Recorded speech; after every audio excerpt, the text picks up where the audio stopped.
This is our plate-loaded leg press. If you ever forget what it does or how to use it, there is a plaque located right here that will explain both of those things, highlighting the muscles that you will be working. This machine has no specific adjustments other than adding whatever weight you'd like to add. Because it's plate-loaded, we do need to step over to a plate rack and grab an equal amount of weights.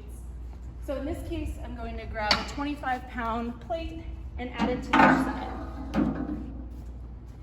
Because this machine is so fixated and it doesn't have the option to tilt, barbell clips are not necessary.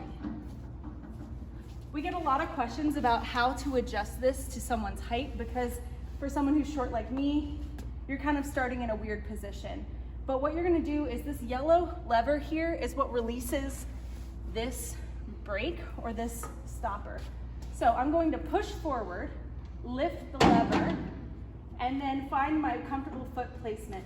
It's important here that your feet are high enough that when you come down into that leg press, or really it's essentially a squat, you still want your knees to be in line with your ankles.